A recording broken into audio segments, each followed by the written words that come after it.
네, 통일교 금품수수 의혹이 민주당으로도 번지면서 파장이 커지고 있습니다. 한편 정기국회 마지막 본회의를 앞두고 여야의 신경전이 거세지는 모습인데요. 관련 내용을 포함한 정치권 이슈들 장윤미 더불어민주당 대변인, 이재영 국민의힘 강동을 당협위원장과 함께 자세히 짚어보겠습니다. 두 분 어서 오십시오. 안녕하세요. 네.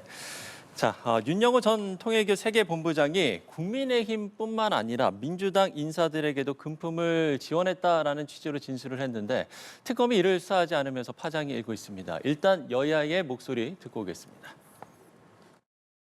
민중기 특검은 김건희 씨에 대한 특검이기 때문에 네네. 필요한 부분들은 관계 수사기관으로 이첩하는 걸로 알고 있습니다. 네. 한학자 씨 도박 문제가 나왔지만 그걸 여기서 수사를 하지 않는 것과 똑같은 원리거든요. 예. 그래서 저는 그런 앞으로 수사기관에서 수사를 진행하는 상황을 보고 당에서도 예. 여러 사항들이 특정이 된다면 네. 그런 부분들은 대응하고 조사하고 해야 될 거라고 생각하고요. 왜 국민의힘 인지수사는 탈탈 털고 더불어민주당 인지수사는 묵살하는 것입니까? 똑같은 의혹을 갖고서 국민의힘은 중앙당사까지 쳐들어와서 압수수색을 하고 중진 의원까지 구속시키고 더불어민주당은 조서에도 남기지 않고 없던 일로 묻어버리려 한 바로 이것이 진정 정당한 수사 맞습니까? 특검이 정권의 수족이 되어서 표적수사, 보복수사, 공작수사를 벌였다는 사실이 다시 한번 만천하에 드러난 것입니다. 네, 송원석 국민의힘 원내대표의 발언까지 저희가 듣고 왔습니다. 그러니까 지금 이제 송원석 대표의 말은 이게 이제 인지순사인데 왜 국민의힘만 수사를 하고 민주당은 수사를 안 하느냐, 편파 수사다 이런 이제 이야기인 거잖아요. 이 상황 어떻게 보고 계세요? 저는 법리적인 부분은 정확히 따져야 된다고 생각하는데요. 그렇지 않습니다. 국민의힘 압수수색 당사에 대해서 이 진행이 됐던 것은 아주 그 대규모의 집단적인 그리고 인위적인 통일교 교인들의 국민의힘 당원 가입이 정황으로 드러났었기 때문입니다. 진술로, 증거로. 그러면서 대선 때뿐만 아니라 전당대회 때도 여러 일을 뒷받침할 증거들이 있었습니다. 이게 김건희 특검에서, 왜냐하면 김건희 씨가 그 당시에도 여러 윤영호 씨와 이 연락을 주고받기도 했었고요. 이런 부분과 관련한 수사가 있는 거고 그걸 하지 말라고 하는 것은 말이 되지 않습니다. 그러면 민주당에 대해서는 수사를 하지 않았느냐. 기본적으로 한학자 총재에 대해서 공소장에 그 당시에 통일교가 국민의힘 의원들에게 내려보내라고 한 돈이 특정돼 있습니다. 1억 4,400만 원이에요. 그 부분과 관련해서는 그럼 내려보냈을 때 일부 그 통일교 지부장들이 일부 금원은 민주당 쪽으로도 줬다라고 얘기를 합니다. 그랬을 때 이 쪼개기 후원을 받은 국민의힘, 민주당 이 관련자들 수사받지 않았습니다. 기본적으로 정치인이 누군가가 쪼개기로 후원을 했을 때 이게 어떤 집단적인 저의에 따라서 부분이 왔는지 그거는 헤아릴 수가 없어요. 정치자금법 위반으로 기소가 되지 않는 게 그런 이유입니다. 그러면 이 부분과 관련해서 국민의힘의 어떤 비위 사실을 이 수사를 하지 않았다고 덮는 것은 동의가 어렵고요. 다만 추가로 윤영호 씨가 과거에는 그러니까 전 정부에는 우리가 민주당과 더 가깝게 지내기도 했었다라고 하면서 몇몇 전직 의원 등을 포함한 인사들을 언급한 것으로 지금 보도가 나오고 있습니다. 이 부분은 김건희 특검에서 수사할 사안이 아닙니다. 김건희 특검은 김건희 씨를 중심으로 놓고 거기서 가지를 뻗어나가는 수사가 그 상당 범위 내에 있는 거예요. 그렇기 때문에 특검의 설명에 따르더라도 한학자 총재의 도박 의혹이 상당히 짙지만 특검에서 수사를 못했다는 겁니다. 그래서 수사를 안 한 게 아니라 내사 사건 번호를 부여하고 이 특검법에 따라서 국수본으로 이첩할 수 있도록 준비를 해놨다는 것이기 때문에 거기는 거기에 따른 순리대로의 수사가 병행되면 될 겁니다. 지금 이제 말씀을 해주셨습니다만 그 특검은 이제 김건희 씨와 김건희 씨 일가의 의혹을 수사 대상으로 삼는 것이지 지금 이제 이 부분은 수사 대상도 수사 범위도 아니다. 이제 이게 특검 측에서 밝힌 내용이거든요. 이 사안 어떻게 보고 계십니까? 근데 이제 이게 국민이 어떻게 인식하고 있느냐도 매우 중요한 포인트라고 저는 생각해요. 특검이 지금 3대 특검이 진행이 되지 않았습니까? 근데 이 3대 특검을 바라보는 국민적 인식은 이걸 그냥 거대한 하나의 특검으로 바라봅니다. 그리고 지금 특검이 했던 여러 가지 활동들에 대해서 이거는 상당히 정치적인 특검이 아니냐라는 생각은 가지고 있어요. 왜냐하면은 아시다시피 특검을 선정했던 부분이라든지 그것이 특검을 처음에 추진했던 주체라든지 이런 거를 다 따져봤을 때 근데 권성동 의원만 지금 생각해 보시더라도 당시 상황을 좀 기억해 주셨으면 좋겠는데 그게 뭐냐면은 이 통일교라는 집단하고 이 종교 단체하고 국민의힘 그리고 국민의힘의 당 대표로 출마할 것을 이제 점치고 있었던 권성동 의원과의 연결고리를 만들어내면서 당시 여론몰이를 했습니다. 뭐냐면은 이 어찌 보면 통일교라는 데가 뭐 여러 가지 평가를 받고 있지만 통일교란 이 특정하고 어찌 보면 우리한테 익숙지 않은 이 종교 집단과 국민의힘을 연결시키면서 굉장히 국민의힘이 저질스럽고 국민의힘은 어떤 특정 종교하고 굉장히 연계가 돼 있고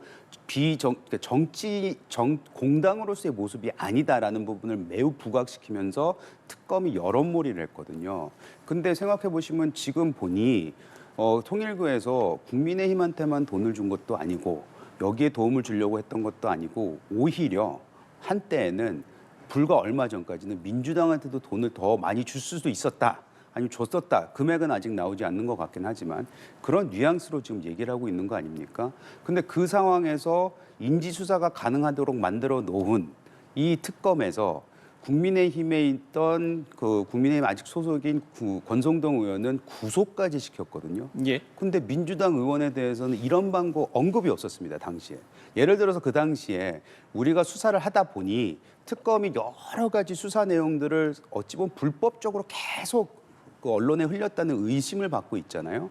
근데 그 상황에서 국민의힘하고만 연계가 돼 있는 것처럼 만들었던 그 부분, 민주당은 굉장히 깨끗하고 민주당은 통일교하고 전혀 관련이 없다라고 그렇게 그림을 그려 나갔던 부분은 매우 특검이 정치적이었고 편파적이었다고밖에 볼 수 없는 것이 저는 받아들여야 되는 현실이라고 생각합니다. 예. 자, 민주당 지도부는 현재 말을 아끼고 있는 상황인데 이런 상황에서 선제 조사를 요구하는 목소리도 당내에서 나왔습니다.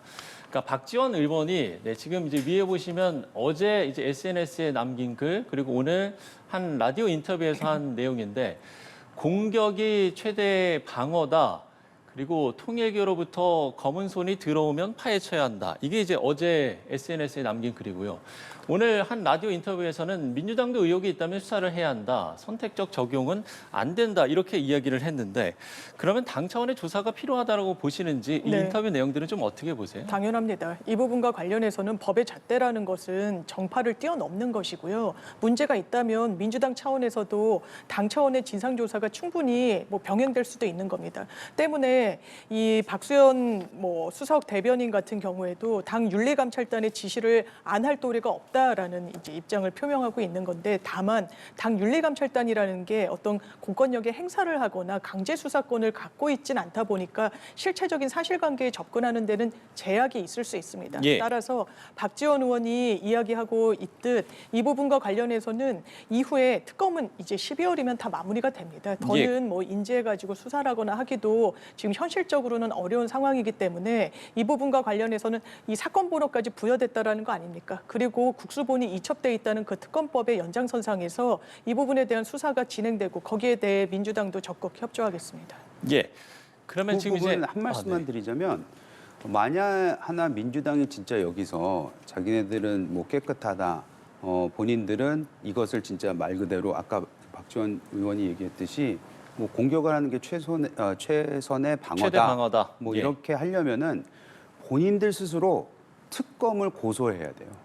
그래서 그 당시에 왜 이런 사실을 인지하고서도 이거에 대한 이런 방법 없었고 왜 이거에 대한 수사를 진행하지 않았는지 지금 나오는 대상이 아니었기 때문에 안 했다라는 거는 굉장히 제가 봤을 때는 매우 부족한 그 변명인 것 같고 민주당이 오히려 나서서 그 특검에 있었던 모든 분들 그 수사 특히 그 부분에 있어서 수사를 진행했던 사람들은 고소를 해야죠. 그래서 진실 규명을 해야 되지 않겠습니까? 이거는 법적으로 규명을 해야 되는 것이고 특히 통일교에서 나왔던 얘기는 지금 현역이 장관급 현역이라고 하지 않았습니까? 누군지 모르겠으나 그 사람도 지금 돈을 수천만 원을 받았다고 지금 언론에서 보도가 되고 있는데 그럼 현역이라면은 더더욱 이게 누군지에 대해서 밝혀야죠. 그것을 감찰을 통해서 하든 스스로 밝혀내든 스스로 소위 말해서 커밍아웃을 하든 아니면 법에 본인들 스스로 이거를 고소를 하던 해야지만이 본인들의 진정성이 조금이나마 이해가 되지 않을까 하는 생각이 듭니다. 예, 정청래 대표가 2차 종합특검을 추진하겠다라고 밝히지 않았습니까? 이 사안도 그럼 포함이 되겠습니까? 어떻게 보세요? 그런데 기본적으로 특검이 발족한 계기가 뭡니까? 그 원인 제공자가 어디에 있습니까? 이거 내란 때문에 발족한 겁니다. 그리고 김건희 씨의 아주 전횡 때문에 발족한 거예요. 이러면서 민주당 몇몇 인사들의 이름이 거론됐다는 사실만으로 물타기해서는 안 됩니다. 기본적으로 권력형 비리를 저질렀다는 게 김건희 특검의 가장 큰 축입니다. 예. 이 부분과 관련해서는 2차 특검이 만약에 종합특검으로 진행이 된다면 기본적으로 개별 법안이 마련돼야 됩니다. 거기에 어떻게 인력을 지원하고 거기에 따른 이 범죄를 어느 정도 특정해가지고 수사 범위를 얼마 정도로 할 것인지가 다 논의가 돼야 돼요. 네. 그러면 국민의힘이 원하는 건 빠른 수사 아니겠습니까? 그러면 특검이 종결되고 다른 특검이 발족할 때까지 그 휴지기 동안은 그럼 수사하지 말자는 겁니까? 아마 그런 현실적인 이유 그리고 이 특검이 발족하게 된 본질적인 이유 이거를 종합한다면 저는 특검의 대상으로 삼는 건 부적절하다고 생각합니다. 예. 특검 자체를 또 종합특검을 한다는 것 자체가 본인들이 주장하는 이 사안을 빨리 법에 넘겨서 법의 잣대로 김건희 전 여사하고 윤석열 전 대통령이 빨리 법의 판단을 심판을 받게 하는 게 맞는 거죠. 잘 아시다시피 특검이라는 게 또다시 발족이 되고 예. 거기서 수사가 진행이 되면 아직 기간 뭐 이런 거에 대해서는 범위에 대해서는 내용이 나오지는 않았지만 수개월은 최소한 걸리지 않겠습니까? 그럼 그 수개월 동안 지금 말씀하시는 내란 수개법죄라는 것이 그 재판 자체가 늦어지거나 아니면 그것이 다음 단계로 넘어간다 하더라도 거기에 걸림돌이 돼서는 않지 않겠습니까? 근데 이렇게까지 지금 무리하게 추진하는 이유는 또 다른 이 특검이라는 그 단어를 써서 정치권에서 뭐 유리한 고점을 하려는 게 아닌가, 가지려는 게 아닌가. 특히 지방선거 앞두고 사회적 분위기를 만들어 나가려고 하는 그 정무적 판단을 한 것 같아서 그건 좀 아쉽다고 생각합니다. 예. 자, 국민의힘이 지금 이제 2차 종합특검은 결국엔 이제 지방선거를 겨냥한 것이다. 이제 이런 이제 지금 이야기를 하면서 오늘도 이제 그 비판의 목소리가 나왔는데 이 비판에 대해서는 어떻게 보세요? 저는 사실상의 인정, 자백 비슷하게 들리는데요. 어떤 내용을 자인한 것처럼 들리냐면 이 본인들을 향한 수사가 지방선거에 악영향을 미칠까 두렵다는 자기 고백처럼 들립니다.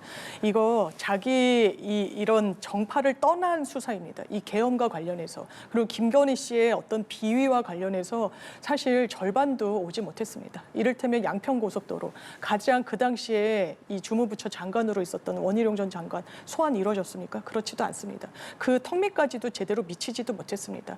도주해가지고 해외에서 어렵게 체포해왔던 이 집사 게이트 김예성 씨 이 부분과 관련해서 수사 진전이 있습니까? 이게 흐지부지 돼서는 안 되는 겁니다. 그렇다면 이 부분과 관련해서 가장 유효한 이 수사 수단이 무엇인지에 대한 고민이 사회적으로 필요한 겁니다. 대통령께서도 언급하셨듯이 국수본으로 이첩됐을 때는 국수본이라는 이 경찰 조직은 기본적으로 행정부의 관할 아래 있습니다. 그러니까 야당 입장에서는 본인들을 향한 수사가 오히려 정부의 통제를 받는 거 아니냐라는 문제의식을 가질 수도 있어요. 특검이란 건 기본적으로 좀 정치권에서는 좀 물러나 있으면서 한시적으로 집중적으로 이런 정치적인 어떤 중립성을 견제해가면서 운영되는 제도입니다. 그래서 이 대안으로서 다시금 종합특검이 필요한 것이 아닌지에 대한 화두를 민주당이 던진 것이고 이 부분이 지방선거를 앞두고 장기화한다? 장기화하면 오히려 민주당으로서는 정무적인 부담이 있을 수도 있습니다. 그렇지만 이런 부분을 차치하고 정확하게 수사가 마무리돼야 되는 게 워낙에 대한민국의 앞에 놓인 큰 숙제이기 때문에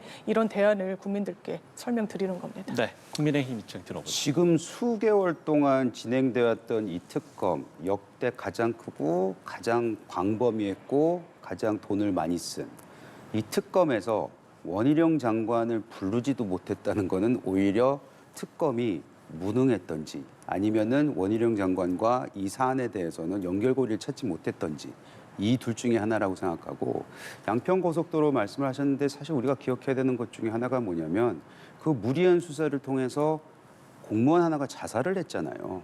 그런 것까지 생각해 보면은 특검이 과연 제대로 된 수사를 한 건지에 대해서 의심을 안 가질 수가 없고 그리고 다시 통일교 이슈로 돌아가다 보면 돌아가서 보면은 통일교 이슈가 편파적이라고 저희가 얘기를 하고 있지 않습니까? 정파적이었고.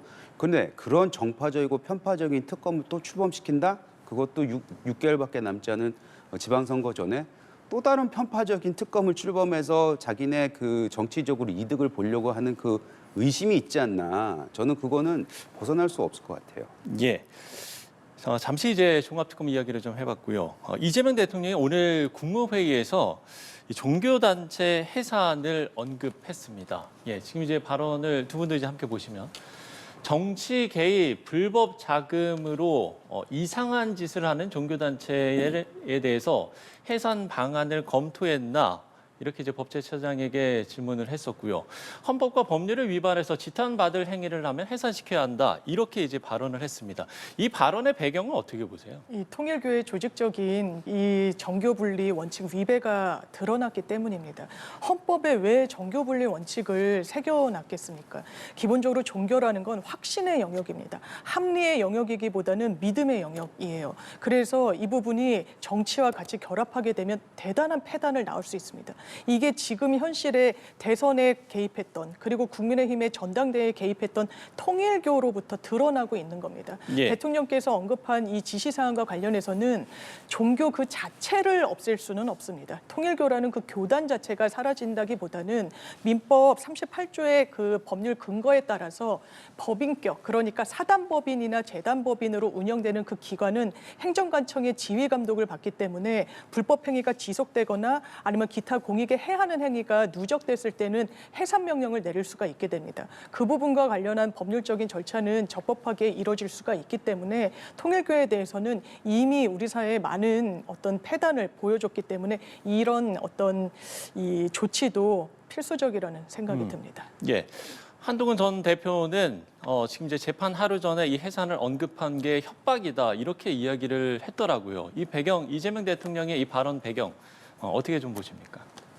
글쎄요. 저는 사실 한동훈 대표가 왜 그런 말씀을 하셨는지에 대해서는 이해는 뭐 잘 안 갑니다. 네. 근데 이런 생각은 들어요. 대통령이 나서서 그 국민 개개인의 신앙심에 대해서 누굴 믿으라 말아라. 이거에 대해서는 좀 무리한 요구다. 저는 그렇게까지 할 수 있는 건 아닌 것 같고 그거는 사실 독재국가에서나 가능한 거 아니겠습니까? 북한에서 기독교 믿지 말아라. 그리고 그걸 처단하고 교회가 세워지지 못하게 하는 그런 부분들, 뭐 다른 종교들도 마찬가지겠지만 그런 식으로 이게 오인될 수 있기 때문에 저는 그건 굉장히 위험한 발언을 하셨다라고 말씀을 드리고 이거는 분리해서 봐야 되겠죠.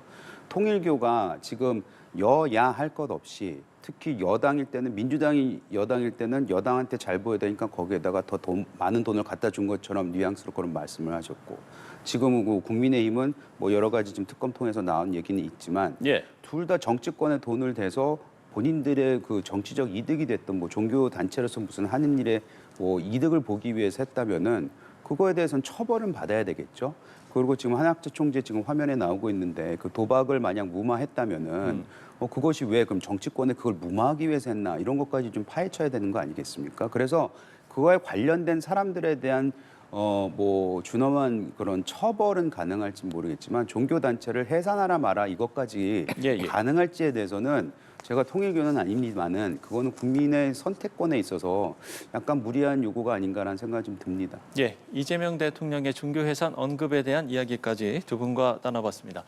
자, 양당 이야기도 해보겠습니다. 민주당은 다음 달에 최고위원 보궐선거를 치르는데요. 원외 친명 조직인 더민주혁신회의 공동대표인 유동철 부산수영구 지역위원장이 출마 선언을 했습니다. 유 위원장의 출사표 직접 듣고 오시죠. 더불어민주당의 진짜 당원 주권을 실현하고 내란 세력의 정치적 아성, 영남 돌파의 최선봉에서 싸우겠습니다. 중앙위원회의 1인 1표제 부결은 절차 부실, 준비 실패, 소통 부재의 결과입니다. 당대표의 약속에도 불구하고 억울한 컷오프는 이미 현실이 되었습니다. 지금 민주당에는 당내의 비민주적 제도를 개선하고 당내 권력을 감시, 견제할 수 있는 최고위원이 필요합니다.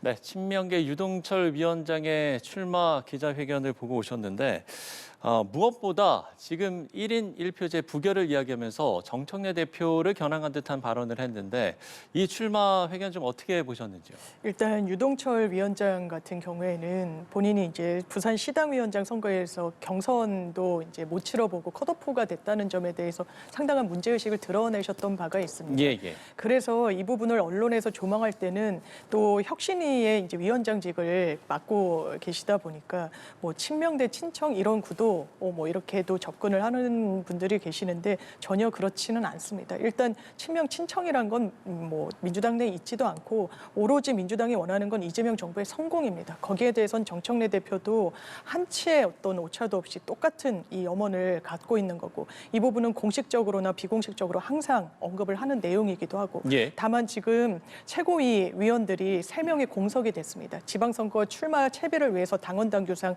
지금 직에서 내려왔기 때문에 어느 분이든 도전을 할 수 있는 부분이고 당대표에 대해서 쓴소리를 할 수 있는 분도 당에는 지도부에 건강한 또 활력을 불어넣어 주실 수 있는 거 아니겠습니까? 여러 주자들의 어떤 공정한 경쟁 그리고 선의의 경쟁 기대하고 있습니다. 네, 명청 대결이 되는 게 아니냐 이런 이제 분석들은 어떻게 보세요? 기본적으로 민주당의 입장은 명청, 뭐 반청, 뭐 네. 비명 이런 것은 없다라는 겁니다. 지금 집권 굉장히 초기입니다. 이재명 정부가 이제 6개월 순환점을 돌았을 뿐이고 앞으로 남은 숙제가 굉장히 많습니다. 거기에 대해서 민주당은 정확하게 집권 여당으로서 정부를 지원하고 또 견인해낼 책무가 있습니다. 거기에 대해서 정치적인 노선 투쟁, 갈등 이런 걸 할 여유가 없다라는 점 말씀드립니다. 예.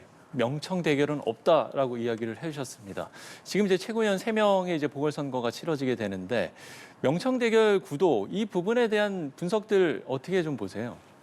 민주당에서는 뭐 이걸 애써 외면하고 있는 것 같아요. 네. 최소한 언론에 이제 얘기할 때는 명청, 뭐 찐명 뭐 이런 거 없다, 찐청, 찐명 없다, 뭐 이런 걸 얘기를 하시는데 사실 고관여층뿐만 아니고 이제는 상당의 국민들도 이거 무슨 갈등이 굉장히 세게 일어나는 것 같다라고 다 보고 계세요. 예. 그걸 굳이 이제 아니라고 얘기하시는 것 자체가 밖에서 봤을 때 조금 우스워 보이기도 하고 뭐 여러 가지 사례가 있지 않습니까? 뭐 용산에서 그 청와대는 아직 아니죠. 대통령실에서 이건 좀 자제했으면 좋겠다라는 몇 가지 사안에 대해서 정청래 대표가 계속해서 추진했던 거. 대통령이 해외 순방 갈 때마다 꼭 그거에 맞춰서 대통령의 순방 그 결과가 아니면은 그 성과가 잘 비춰지지 않도록 당에서 이상한 행동을 했다는 거. 최소한 뭐 용산에서는 생각했을 때 반대되는 행동을 했다는 부분도 그런 것이 다 갈등설이 나오고 있거든요. 그래서 제가 봤을 때는 이재명 대통령을 위하는 사람들은 당연히 이재명 대통령의 성공을 위하는 것 같은데 정청래 대표는 정청래 대표의 성공을 원하는 것 같아요. 그래서 그 둘이 붙은 세력이 붙은 거는 누가 봐도 그냥 드러나고 있는 사실인 것이고요. 그거에 이제 유동철 이 지역위원장이 당내 출마를 선언을 하면서 예. 아마 재밌는 관전 포인트가 될 거라고 저는 생각합니다. 예, 알겠습니다. 자, 국민의힘 이야기로 넘어가 보겠습니다. 장동혁 대표의 행보에 대한 우려의 목소리가 나오는 가운데 지금 당내 최다선 의원이죠. 6선의 주호영 의원이 보수의 심장 대구에서 장 대표를 직결했습니다. 자기 편을 단결시키는 과정에서 중도가 도망간다면 잘못된 방법이다. 윤핵관 냄새가 나는 방법은 맞지 않다. 이렇게 이제 장 대표를 직격했는데 지금 뭐 윤한홍 의원에 이어서 주호영 의원도 그렇고요. 근데 여기에 이제 또 그 최영두 의원은 또 반대로 연말을 기점으로 장 대표의 입장이 달라질 것이다. 그러니까 어떤 행보가 좀 달라질 것이다. 이런 좀 뉘앙스의 발언도 한 것 같고요. 이 국민의힘 상황 어떻게 봐야 되는 겁니까? 지난 12월 3일 이제 그 1년을 맞이해서 당내에서 여러 반성의 목소리 그리고 윤석열 전 대통령과의 우리가 이제 손절해야 된다는 목소리들이 이제 터져나오기 시작하지 않았습니까? 김재섭 의원 같은 경우에는 장동혁 대표를 겨냥해서 사퇴에 준하는 그런 언급을 했어요. 그리고 방금 말씀하셨듯이 윤한홍 의원 같은 분, 특히 우리가 알고 있는 찐윤 중에 찐윤이라고 분류됐던 3인방이라고 생각하는 그 중에 한 명이 이제는 윤석열과 우리가 뭐 단절해야 된다라는 뭐 성명서 같은 거를 낸 거나 마찬가지로 특히 당대표 바로 면전에다 대고 게다가 주호영 의원까지 지금 이런 식으로 얘기가 나오는 거는 제가 봤을 땐 장동혁 의원이 지금 장동혁 대표가 하고 있는 여러 가지 행위들이 절대 당에 도움이 되지 않고 특히 지방선거를 앞두고 있을 때 우리가 선거에서 이겨야 되는데 네. 선거에서 이기기에는 되게 힘들어 보인다. 이런 거에 대한 현실적인 토로를 하는 것이 아닌가. 그래서 지도부의 방향성을 이제 획기적으로 바꿔야 되는데 네네. 최영도 의원이 이제 뭐 한 달 내에 뭐 며칠 내에 네, 연말 기점이라고 했는데 이제 연말 연말이 곧 기점에 다가옵니다. 장동혁 대표가 이제 입장을 바꿀 거다. 근데 어느 정도 바꿀지는 전 잘 모르겠으나 예. 지금까지 쌓아온 말들과 행동들이 있는데 아무리 본인이 말을 바꾼다 한들 그것이 과연 진정성 있게 유권자들한테 당원들한테 전달이 될까에 대해서는 저는 아주 큰 퀘스천 마크를 가지고 있습니다. 예. 그러니까 현실적인 위기감에서 나온 이제 발언들이다라고 네. 이렇게 이야기를 해주셨는데 그러면 이제 장 대변인께는 이렇게 좀 질문을 드려볼게요. 이 장동혁 대표의 행보에 변화가 있겠습니까? 어떻게 좀 전망을 하세요? 이미 아주 좋은 기회를 놓쳤습니다. 본인의 취임 100일 그리고 12.3 계엄이 있었던 1년 되는 날 메시지가 정확하게 나왔어야 됐죠. 근데 그때 사실상 두문불출했습니다. 지금까지 계엄 이후에 국민의힘의 행보를 보면 지금도 본인을 보수다 그리고 국민의힘 지지자다 그리고 당원이라고 언급하고 계시는 유권자분들은 계엄 잘했다라고 압도적 다수가 그렇게 답변을 하고 있습니다. 그 상황을 누가 만들었는가? 국민의힘이 만든 겁니다. 국민의힘이 계엄과 관련해서 사과하지 않고 지체하면서 계엄이 정당했다라는 그런 당원들만 남긴 거예요. 그것을 주류 세력으로. 그러면서 그런 코아 세력들한테 오히려 지금 영향을 받고 있는 겁니다. 그러니까 지방선거 앞두고도 어떻게 보면 극우에 가까운 정치인들이 7대3이 맞다. 당원들 목소리를 더 높여야 된다라고 하고 있지 않습니까? 이건 굉장히 패착입니다. 주호영 의원은 상당히 정치적인 구력이 많으신 분이죠. 정확한 상황 인식을 하고 있는 거예요. 예. 우리가 윤어겐 하면서 준독층을 다 놓치면 어떻게 선거 치를 수 있겠냐. 그런데 이미 국민의힘이 너무 오른쪽으로 왔습니다. 이게 장동혁 대표 혼자만의 문제가 아닙니다. 국민의힘의 집단적인 문제로 지금 자리매김하고 있어요. 지금 그럼 오늘 이 순간 장동혁 대표가 굉장히 전향적인 메시지를 낸다. 그거 감당할 수 있겠습니까? 본인들 당원들에게. 그리고 그렇다고 해서 했을 때 그 사과의 진정성은 국민들한테 받아들여질 수 있을까요? 아마 아닐 겁니다. 지금 이러지도 못하고 저러지도 못하는 상황을 국민의힘 지도부가 초래했다. 좀 안타깝게 생각합니다. 예. 이 부분에 대해서 한 말씀만 드려도 될까요? 예. 뭐 좀 짧게 부탁드리겠습니다. 지난주 금요일 나왔던 한 기사가 굉장히 뭐 재밌게 본 기사가 있는데 당시 나왔던 어떤 여론조사를 기반으로 낸 분석이었어요. 예. 거기에 하면은 지금 현재 국민의힘 당원들 중에서도 그리고 지금 장동혁 대표가 호소하는 사람들, 그러니까 당 밖에 있는 사람들 다 합쳐봤자 얼마 안 된다는 기사 분석이 나왔거든요. 그래서 국민의힘이 이런 당원들만 남았다라는 분석은 전 잘못된 거다. 오히려 윤석열과 우리가 이제 단절해야 된다. 우리가 새롭게 나가야 된다. 이렇게 생각하신 당원들이 오히려 다수다. 대부분이다. 예, 훨씬 더 알겠습니다. 과반을 넘는다는 말씀 좀 드리겠습니다. 네. 마지막으로 민주당 이슈 좀 짧게만 좀 네. 짚어보겠습니다. 민주당이 오늘 이 내란 전담 재판부 설치법을 포함한 사법개혁 법안을 상정하지 않기로 했는데 어제 이제 정책의원총회에서 이와 관련된 논의가 있었는데 뭐 우려의 목소리도 좀 있었다고 하고요. 이 사안들 뭐 김현정 대변인 같은 경우는 뭐 연내 처리에는 이견이 없다라고 이야기를 하기도 했는데 이 사항들을 좀 어떻게 봐야 되는지 짧게 저는 부탁드립니다. 개인적으로는 법안이라는 게 위헌 소지만 넘으면 되는 게 아니지 않습니까? 현실에 적응해서 국민들이 효능감을 느낄 수 있게 내란 전담 재판부로부터의 결과를 끌어내야 되는 거예요. 그런데 법무부를 뺀다거나 그러면 예. 또 헌재가 추천하는 부분을 갖고 법원 행정처가 문제 삼고 있습니다. 뿐만 아니라 이게 당장 도입됐을 때 그렇다면 피고인들이 어떤 행동을 할 것인가? 바로 위헌법률 심판 제청 신청을 할 겁니다. 법원이 지금 기류로는 그걸 받아들여 줄 수 있어요. 그러면 이거는 재판이 중단이 중지가 됩니다. 되죠. 네. 그랬을 때 어떤 그 후폭풍, 오히려 민주당이 추진하려고 했던 그 정확한 판단과 거리가 멀어질 수 있기 때문에 이 부분 열어놓고 정말 세심하게 접근 이미 하고 있다. 논의를 열어두고 진행하고 있다. 이렇게 말씀드립니다. 네, 마찬가지로 이재현 위원장께도 짧게 의견 듣겠습니다. 사법부에 넘어갑니다. 이제 재판을 받을 겁니다. 모든 관련자들이. 거기에 이제 맡겨놓고 민주당은 제발 정신 차리고 민생을 챙겼으면 좋겠다는 생각이 듭니다. 네, 알겠습니다. 자, 정치권 이슈들 장윤미 더불어민주당 대변인 이재영 국민의힘 강동을 당협위원장 두 분과 함께 이야기 나눠봤습니다. 두 분 오늘 말씀 고맙습니다.